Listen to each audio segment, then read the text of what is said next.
బంగారం ధరలు రోజురోజుకి పెరుగుతున్నాయి. విశాఖ నగరంలో చోరీలు సైతం ఎక్కువయ్యాయి. కంచరపాలెం పోలీస్ స్టేషన్ పరిధిలో గొలుసు దొంగతనాలు నిత్య కృత్యంగా మారాయా అంటే అవుననే చెప్పాలి. ద్విచక్ర వాహనంపై సంచరిస్తున్న యువకులు ఒంటరి మహిళలను టార్గెట్ చేసుకుని చెలరేగిపోవడం ఆందోళన కలిగిస్తోంది.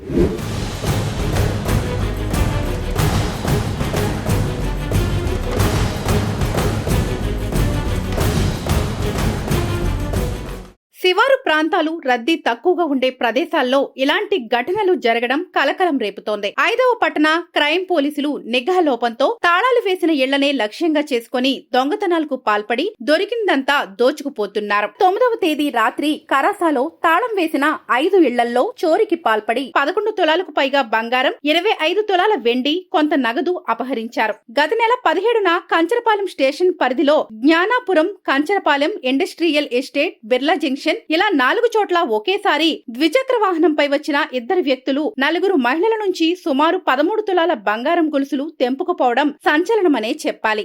సిటీలో సీఎం చంద్రబాబు ఉన్నప్పుడే ఈ చోరీలు జరగడం పెద్ద దుమారమే రేపింది.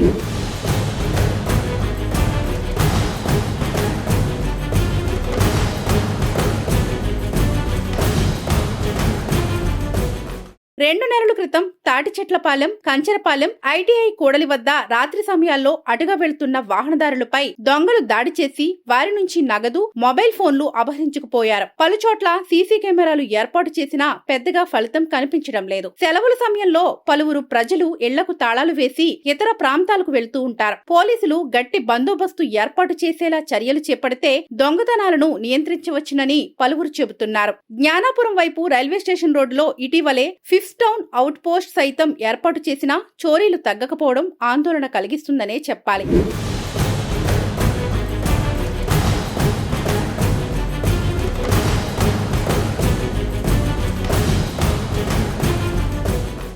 ఇటీవల కంచరపాలెం ఇందిరానగర్ హైవే పక్కన ఒక ఇంట్లో వృద్ధురాలిని బంధించి ఏకంగా 8.50 లక్షల బంగారం, నగదు, కారు చోరీ చేయడం కలకలం రేపింది. హైదరాబాద్ లో సదరు ఇంటి దొంగను అరెస్టు చేయడంలో మాత్రం ఫిఫ్త్ టౌన్ పోలీసులు ప్రతిభ కనబరిచారనే చెప్పాలి. ప్రతి సచివాలయంలోనూ మహిళా పోలీసు ఉన్నారు. కానీ వీరి ద్వారా ప్రజల్లో అవగాహన కల్పించడంలో మాత్రం క్రైమ్ పోలీసులు ఎందుకనో విఫలమవుతున్నారని విమర్శలు వెల్లువెత్తుతున్నాయి.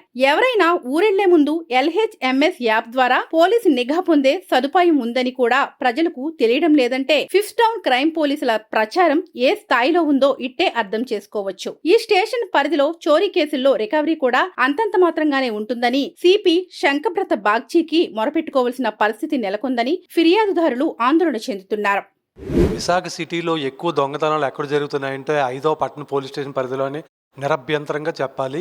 కంచరపాలెం, బిర్లా, ఇండస్ట్రియల్ ఎస్టేట్, తాడిచెట్లపాలెం తదితర ప్రాంతాల్లో చైన్ స్నాచింగ్లు జరిగాయి. సాక్షాత్తు ముఖ్యమంత్రి చంద్రబాబు నాయుడు విశాఖ పర్యటనలో ఉన్నప్పుడే ఈ చైన్ స్నాచింగ్ జరగడంతో విశాఖ క్రైమ్ పోలీసులు పరువు పోయిందని చెప్పాలి. ఇక ఫిఫ్త్ టౌన్ సీఏ చంద్రమౌళి అయితే సాధారణ ప్రజలు కాదు కదా, మీడియా ప్రజలు ఎవరు ఫోన్ చేసినా ఫోన్ లిఫ్ట్ చేయరు, వాట్సాప్ మెసేజ్లు కూడా కనీసం రిప్లై అయ్యారు. పోనీ ఈ సీఏ చంద్రమౌళి దొంగలు పట్టుకోవడం, బంగారం పోయిన చోరీ సొత్తు రికవరీలో బిజీగా ఉన్నారంటే అది లేదు. మరి ఫిఫ్త్ టౌన్ పరిధిలో ఎప్పుడు ఈ దొంగతనాలకు ఫుల్ స్టాప్ పెడతారా అని ప్రజలు ఆసక్తిగా ఎదురు చూస్తారు. వీడియో జర్నలిస్ట్ ప్రేమ్తో శ్రీనివాస్, VBC టీవీ, విశాఖపట్నం.